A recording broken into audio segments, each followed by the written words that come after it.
আলহামদুলিল্লাহি ওয়া কাফা ওয়া সালামুন আলা ইবাদিহিল্লাযিনা ইসতাফা। প্রাকৃতিক সৌন্দর্যের লীলাভূমি কক্সবাজার জেলার চকরিয়া থানার মহিবহ মনোরম মনোহরী আকর্ষিক ছায়াগেরা পরিবেশে অবস্থিত ঐতিহ্যবাহী বরৈতলী দাখিল মাদ্রাসার 2025 সালের দাখিল পরীক্ষার্থী উপলক্ষে আয়োজিত আজকের এই দোয়া ও বিদায় অনুষ্ঠানের মোহতারাম সভাপতি সাহেব, উপস্থিত প্রধান অতিথি, বিশেষ অতিথিবৃন্দ, অত্র মাদ্রাসার ম্যানেজিং কমিটির সম্মানিত সদস্যবৃন্দ, উপস্থিত আছেন অত্র মাদ্রাসার সম্মানিত শিক্ষক ও শিক্ষিকা মণ্ডলী এবং সম্মানিত উপস্থাপক। বিশেষ করে আজকের এই বিদায় অনুষ্ঠানের বিদায় প্রার্থী তথা পরীক্ষার্থী ছাত্রছাত্রীবৃন্দ, অত্র মাদ্রাসার অধ্যয়নরত ছাত্রছাত্রী এবং বিভিন্ন দূর দূরান্ত থেকে আগত মেহমানবৃন্দ, আসসালামু আলাইকুম ওয়া রাহমাতুল্লাহি ওয়া বারাকাতুহু। আলোচনার শুরুতে সেই মহান সুবহানাহু ওয়া তাআলার আলিশান দরবারে লাখো কোটি শুকরিয়া জ্ঞাপন করছি, যিনি গরিয়ান মহিয়ান পাক ও সুবহান নসিব মেহেরবান, যার অশেষ মেহেরবানিতে আমাদেরকে আজকের এই অনুষ্ঠানে আসার বসার দু একটি কথা বলার ও শোনার তৌফিক দান করেছেন। তার সাথে সাথে অসংখ্য গণিত দরুদ ও সালাম পেশ করছি বিশ্ব মানবতার মুক্তির কর্ণধার রাহমাতুল লিল আলামিন, মদিনার তাজদার, আখিরি জামানার পয়গম্বর জনাবে মুহাম্মদুর রাসূলুল্লাহ সাল্লাল্লাহু আলাইহি ওয়াসাল্লামের শানে, যার আনিত জীবন বিধানের আনুগত্য ছাড়া এই অশান্ত পৃথিবীতে শান্তির কল্পনাও করা যায় না। হে বিদায় প্রার্থী ছাত্রছাত্রী, শীতের শেষে ঋতুরাজ বসন্ত যখন তার বিপুল সমারোহে সজ্জিত, ঠিক তখন ওই চিরাচরিত নিয়মে মাদ্রাসা প্রাঙ্গণে আজ তোমাদের বিদায়ের ঘণ্টা বেজে উঠল। আসলে বিদায় কথাটি বড়ই বেদনাদায়ক, বড়ই শোকাবহ। তবু মানব জীবনে এমন মুহূর্তে এসে যায় যখন বিদায় না দিয়ে আর বিদায় না নিয়ে উপায় থাকে না। এই যেমন আজ তোমাদেরকে বিদায় দিতে আমাদের বড়ই কষ্ট হচ্ছে, তোমরা আমাদেরকে ছেড়ে চলে যাচ্ছ, এই কথা আমরা মানতেও পারছি না। তাই কবি বলেন, তাড়িতে পরাণ নাহি চায় তবু যেতে হবে হায়। ইংরেজিতে একটি কথা আছে, student may come and student may go, অর্থাৎ ছাত্র আসে আর যায়। হে প্রাণ প্রিয় পরীক্ষার্থী, বাড়ন্ত বসন্তের সুমধুর প্রহর, জীবনের জাগরণ দ্বারে দ্বারে, আগুন লেগেছে কৃষ্ণ চূড়ার ঢালে। আমরা তোমাদেরকে স্নেহ মমতা দেখাতে পারিনি, যেরূপ তোমরা আমাদেরকে শ্রদ্ধা ও সম্মান করেছো। অনেক সময় কর্তব্যের খাতিরে রূঢ় আচরণ করতে বাধ্য হয়েছি। তাই আমাদের মাঝে যদি কোনো ভালো দিক খুঁজে পাও, তাহলে তা বুকে ধারণ করে সৎ গুণাবলী অর্জনের জন্য সামনে অগ্রসর হবে। শিক্ষকদেরকে সম্মান ও মর্যাদা দিতে শিখবে, কখনো তাদের অবাধ্য হবে না, সদা সর্বদা তাদের উপদেশ মেনে চলবে। বড়দেরকে শ্রদ্ধা করবে, ছোটদেরকে স্নেহ করবে। কথায় আছে, পিতার স্নেহ চুম্বনের চেয়ে উস্তাদের ব্যস্তাঘাত উত্তম। তাই কবির ভাষায় বলতে হয়, এক রাজা দিয়েছিল পুত্রকে স্কুলে, সোনার স্লেট কিনে দিলেন তার কোলে। সোনার ফর্দে লেখা ছিল পাশে তার, পিতৃস্নেহ হতে ভালো গরুর অত্যাচার। তাছাড়া হাদিস শরীফে রয়েছে, ওয়ান ইবনে আব্বাস রাদিয়াল্লাহু তাআলা قال قال رسول الله صلى الله عليه وسلم ليس منا من لم يرحم صغيرنا ولم يوقر كبيرنا ويأمر بالمعروف وينهى عن المنكر رواه الترمذي।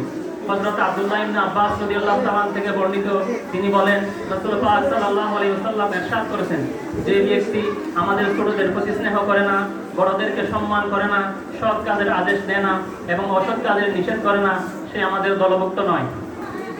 প্রিয় ছাত্রছাত্রী, তোমরা আগামী দিনের দেশ নেতা নেত্রী, সমাজ সেবক সেবিকা, পিতামাতা, শিক্ষক শিক্ষিকা। একজন দক্ষ পিতামাতা, একজন দক্ষ শিক্ষক শিক্ষিকা, একজন দক্ষ সমাজ সেবক সেবিকা, একজন দক্ষ দেশ নেতা নেত্রীর প্রস্তুতির মঞ্চ হলো শিক্ষা।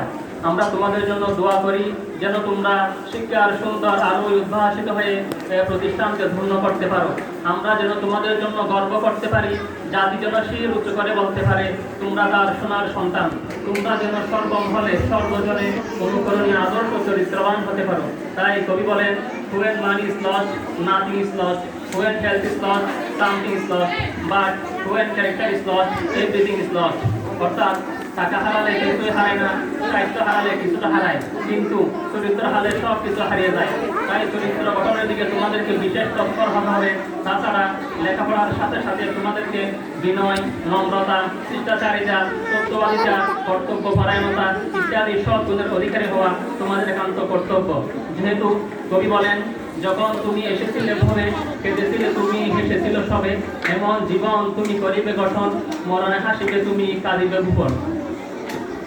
হে নতুন পথের শুভযাত্রী, হাসি দিয়ে লোকালে যদি সারা জীবনের বেদনা, আজও তবে হেসে যাও, বিদায়ের দিনে কেঁদো না। হে তরুণ, চতুর্দিকে ডাকছে তোমাকে, তুমি কর্মঠ উদ্যমী, জাতির কর্ণধার ও সাহসী শক্তি, তুমি বিপ্লবী, দেশের ভবিষ্যতে স্বদেশ রক্ষায় অতন্দ্র প্রহরী। তোমার মেধা ও প্রতিভা আছে, আছে দুর্লভকে জয় করার দুর্দমনীয় উদ্দীপনা, শত্রুকে পরাজিত করার প্রবল স্পৃহা। Bosnia, Chechnya, Afghan, Iraq, Kashmir, ফিলিস্তিনের ভাই হারা বোনেরা, স্বামী হারা স্ত্রীরা, সন্তান হারা মায়েরা তাদের হারা মুসলমানকে ফিরে পাওয়ার জন্য ডাকছে। ইজ্জত হারা মুসলিম রমণীরা তাদের বুক ফাটা আর্তনাদ করে রাখছে তোমাকে। বঞ্চিত মানুষেরা তাদের অধিকার ফিরে পাওয়ার জন্য ডাকছে। এখন কি করবে? সারা দেবে কখন? জেনে রেখো, তুমি তরুণ, পা গুটিয়ে বসে থাকা তোমার বৈশিষ্ট্য নয়। অশালীন সমাজে রঙিন চশমা পরে শুধু আনন্দ ফুর্তি আর মুখ বিলাসের জন্য তোমার তারুণ্য নয়। মাসলুম মানবতাকে মুক্তি দেওয়ার জন্য, শয়তানের রাজত্ব খতম করে সত্য নিয়ে ঝান্ডা সমুন্নত করার জন্য, অপসংস্কৃতির স্ফুলিঙ্গ নির্বাপিত করে সুন্দর ও সুশীল সমাজ গঠনের জন্যই তোমার এ তারুণ্য ও যৌবন। একটু চিন্তা করো, নিজেকে চিনো, তুমি কে, কি তোমার কর্তব্য। সচেতন হও, স্বজাতির ঐতিহ্যকে জানো, সভ্য হও, সাধনা করো, জীবনকে ভোগ বিলাসে ঢেলে দিও না। জাতিকে কিছু উপহার দেওয়ার জন্য নিজেকে গঠন করো। এই দুনিয়াতে যেমন কাজ করবে, পরকালে তেমন ফল ভোগ করবে। যেহেতু কথায় আছে অর্থাৎ লিকুল্লি আমলিন জাযা, অর্থাৎ যেমন কর্ম তেমন ফল। যেমন দুনিয়াতে কৃষক, যেমন হাদিস শরীফে রয়েছে আর দুনিয়া মজরাতুল আখিরা, দুনিয়াটা হচ্ছে আখিরাতের কৃষিক্ষেত্র। কৃষকরা জমিনে যেরকম বীজ বপন করবে ঠিক সেরকম ফল ভোগ করবে।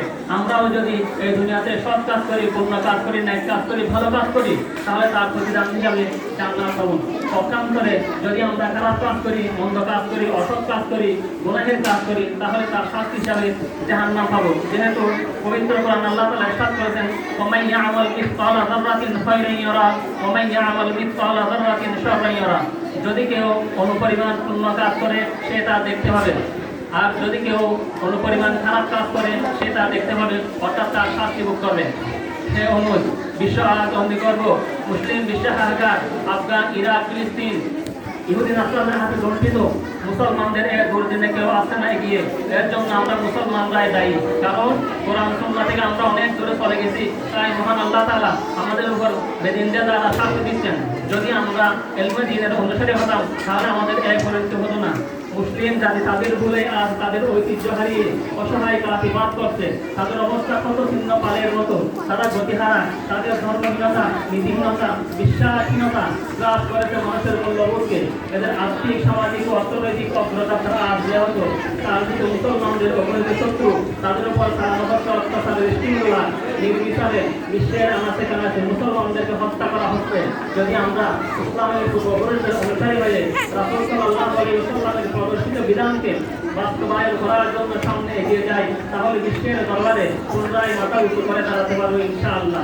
আশা করি তোমরাও ইসলামের অনুসারী হয়ে জান মাল দিয়ে ইসলামের জন্য নিজেদের কোরবান করবে।